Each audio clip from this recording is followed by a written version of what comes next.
the Seismic Sisters Show, where we dive deep into conversations that ignite change and spotlight the incredible journeys of women shaping our culture and society. I'm your host, Kim Christensen.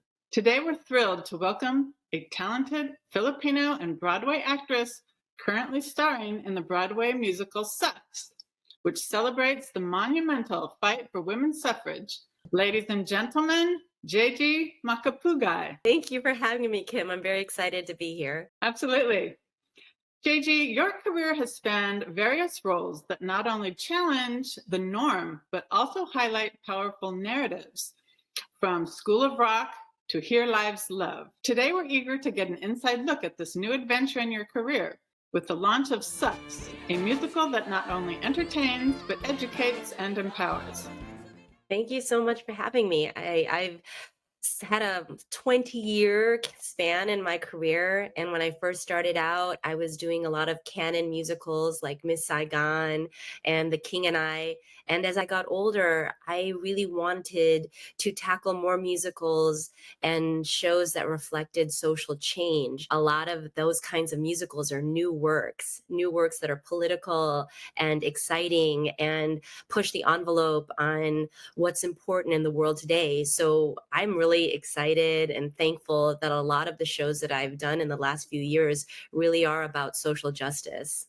Can you tell us a little bit, back up about your career and how you got to Broadway, and what was it like, the road to this role on the Suffs, the musical? Yeah, pinch me because I never thought that I would be doing a show as forward moving and pushing the envelope on what it means to be a woman today than Suffs. When I was first starting out, I was a singer at Disney World. But even the step before that, my degree was in advertising, and I was working at an ad agency, and I wanted to perform but didn't know how to do it. So I auditioned for Disney World on my day off from the office, and they asked me to move to Orlando, Florida. And I started working at the Mouse in Orlando for a few years. And I knew that I could either stay there for the rest of my career, or you could do some legitimately important work. And that was, for me, meant going to New York City. It took a while. It took a long time for me to find my grounding in the city, not having gone to school for it. But once I did, some projects kept coming my way and I was able to advance in my career. Gosh, I moved to New York in 2004, and then I didn't book my first Broadway show until 2015. So it took a long time, but I'm very thankful. Wow, persistence pays off. Yeah, and that's also just as important with the musical Suffs because, of course, it was a 100-year journey for women to get the right to vote. And it took a lot of persistence, a lot of fighting, but it happened. And so I've always been a late bloomer in my career. And I don't know, it just feels that much sweeter that it's happening for me a little later in life. And I'm very excited for what the future brings. Are there any meaningful feminist roles out there for actors to seek out, or how rare is this opportunity? That's the exciting thing about Suffs, because I'm not about to tell you that the show is a coming of age musical about a one woman who finds love with a man who helps her see the world in a whole new light. Suffs is 17 women on stage talking about and fighting about what it took to get the right to vote. So there are the juiciest roles for women. And when Shaina wrote this show, Shaina Taub, who wrote the music and the lyrics and the book, her dream was for this show to be done in grade schools, high schools, for little, loud, young little girls who are able to sing and dance to a story, something that is very not told often in history. The role I play in the show is Mollie Hay.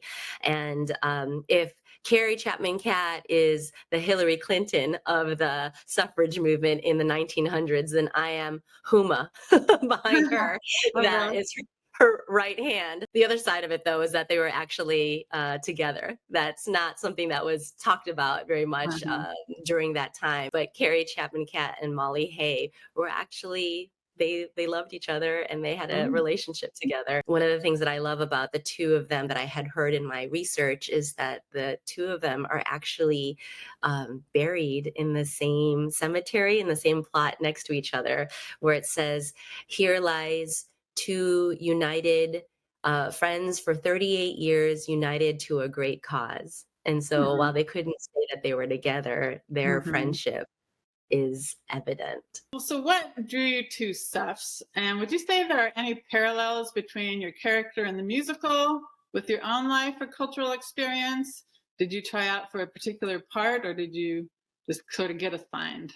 Yeah, I never set out to audition for a specific part just because when I, did my initial research, I was thinking there really isn't a role for, and there was no specifically Asian American character Mhm. in Suffs, but the breakdown was open to all female presenting actors. So I knew that there was going to be some non-traditional casting. And like I said, the role I play is Mollie Hay, who was a notable suffragist in her own right, leading different groups of women to vote all across the country, specifically in New York City. She was the president of several different suffragist organizations. Um, but I didn't know that initially when I was auditioning for it. Mhm. I just knew that I needed to attach myself to this incredible writer. Shaina Taub is singular as a songwriter and a musician in her own right, but to be able to pick a show that is as unique and not told, I just wanted to be a part of it in any way. And I think of it being such an honor to have my Filipino body on this stage to tell this show in a non-traditional role, but knowing that I understand the plight of women. I understood how difficult it was to get a movement off the ground. I'm a Filipino, I wouldn't say I'm an activist, but I've been involved in AAPI groups and Filipino American groups since college. And I know the importance of what it means to rise up and get a cause off the ground, but it takes a lot of work. And I really connected with this story and hope that I booked it, and I booked it. So, what parallels do you draw then between the women's marches of the early 20th century and the struggles of women today? There's so much activism today. Do you see any through lines? It's kind of sad that it's still the same fights. Like with what happened with the overturn of Roe versus Wade, when we did the show off Broadway in 2022, the overruling happened at that time. And so it feels like we're still fighting for our rights. As we're in an election year, it just feels like what needs to happen is we women have to continue to fight for the basic rights that we've been fighting for a century. And I thought that we would be more advanced than that now. We need to continue to fight for the basic things that women deserve. I just know that, like, as long as our show is there on Broadway, we are making ourselves known that our rights are just as important. And it doesn't matter if people think that we are too loud. It doesn't matter because we are here and we're here to stay. Did you get to meet Hillary Clinton? I did. I did. Yeah, she's been present through every aspect of our show. And what I love about Hillary being there, she gets it. She gets how important the show is. And she talks about this one lyric in the show that Shaina wrote, that progress is possible, but not guaranteed. She's been saying it on all the talk shows, and it's exactly right. Like, Mhm. just have to continue to fight for what we believe in, and to otherwise those rights will be taken away. Is there a particular song or a line that you sing that strikes a deep chord for you? And may we hear it? Okay. That's a really good one. The I guess I'm gonna say a cluster of lyrics from our final song of the show.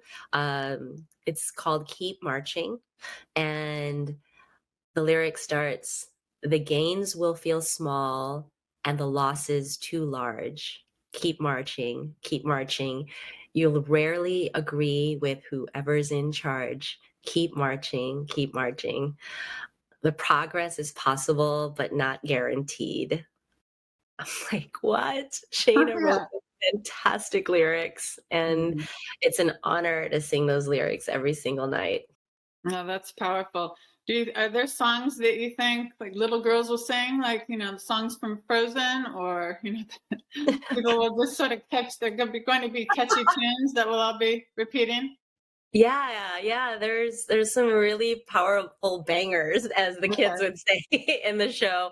Um, Show Them Who You Are. It's a song between Inez Mulholland and Alice Paul, and it's all about supporting each other. And even it feels like the Frozen song just because it's two women that are supporting each other and just saying to reveal, show them who you are, be unapologetic for it. And I feel like it's going to be every duet that's going to be sung between two women, two girls in cabarets to come. There's that song. There's another one.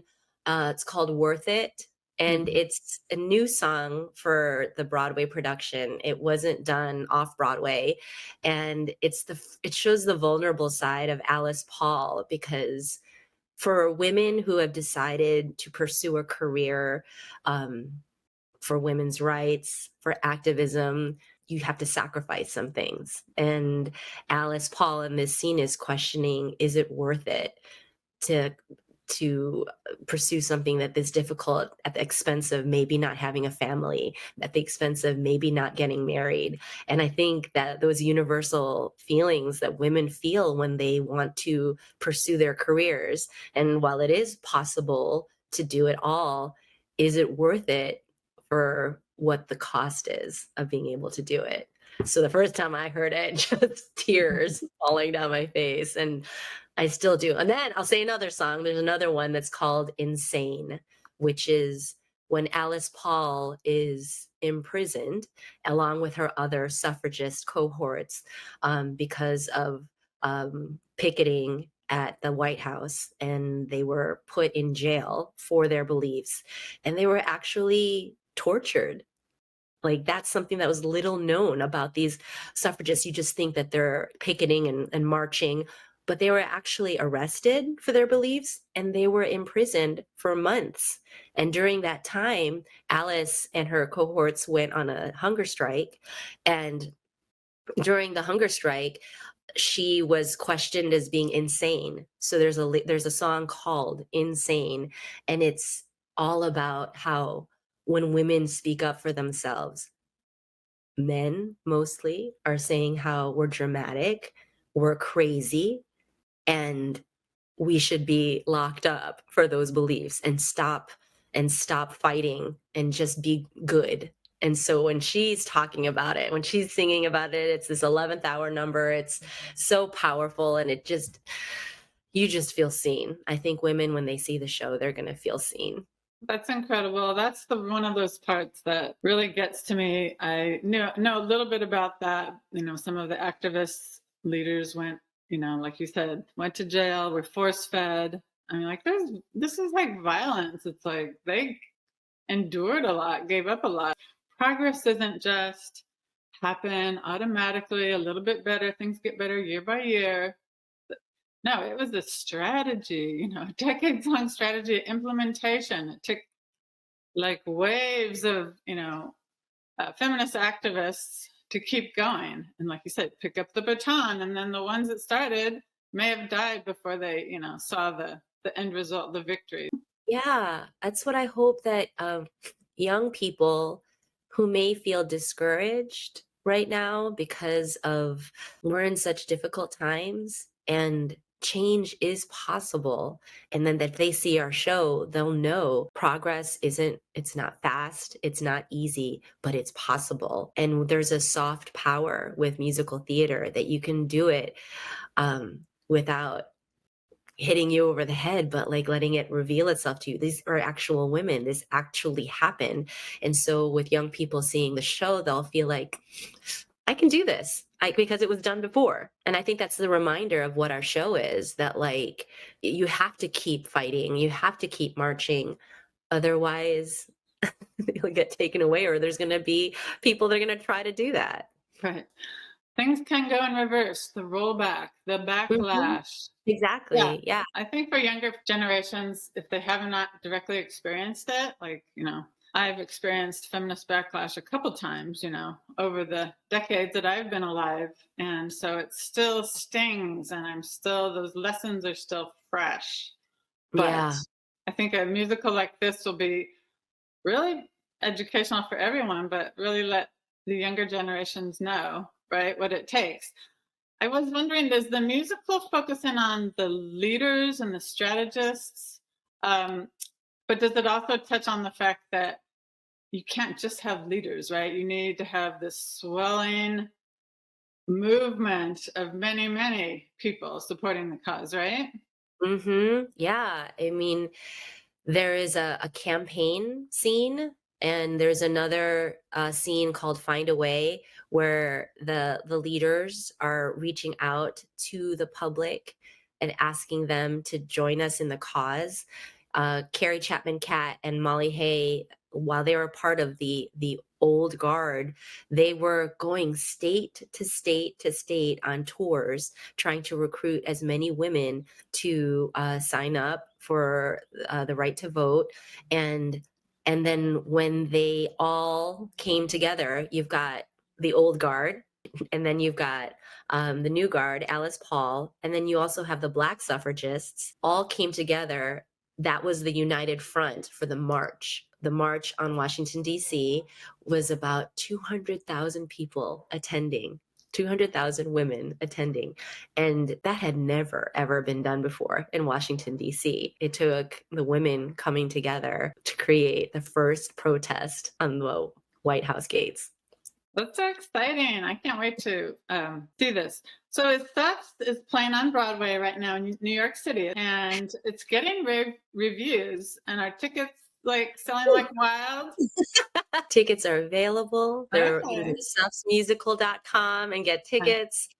It is a crazy season on Broadway right now. I think there Mhm. are about 16 or 18 new musicals that are opening on Broadway, which is way high. It's never been that much. I think because of the pandemic, a lot of projects were shelved, and it's been slow for audiences to come back to Broadway. This is the first year that I'm feeling like people are starting to come back. And I think that's why producers of all these shows are like, let's go, let's do this, let's go. While tickets are selling very well, there's also a lot of other competition. So if this is the show that sounds like it's something for you, for I think there's something for everyone in it, just because you see yourself. When I go to the stage door, I see young girls, I see women of all ages, I see men, I see allies that want to let us know that they were so moved by what we told them, and they're telling all of their friends about it. This is an important year too. This is an election year.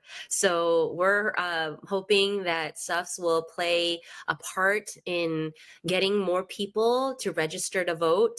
We're hoping to do whatever kind of campaigning that is happening leading up to November. This is such a pivotal year. And so I know there are no accidents. And I feel like Suff's arriving on Broadway right now. It's really important to generate the buzz and just getting people to exercise their right to vote. Thank you for that message of inspiration, and everyone wants to make sure they're registered to vote. If you're young, this is your first time opportunity to vote, get registered now. If you're already registered, double check that you are still on the rolls, right? That's something we have to do now, to really make sure that when it's either time to vote by mail or in advance, that we're on the rolls and registered to vote. So I'd like to thank you, Jaygee Macapugay, for joining the Seismic Sisters. We look forward to seeing you in Suffs. And like I said, I plan to make a special trip to New York City to do so. Thank you so much, Jaygee. Thank you. And thank you so much for what Seismic Sisters is doing for the community. If you're making the trek to New York, catch Suffs between now and September 2024. Follow our channel for more empowering feminist content, too. We'll catch you soon on the next Seismic Sisters Show. Yay!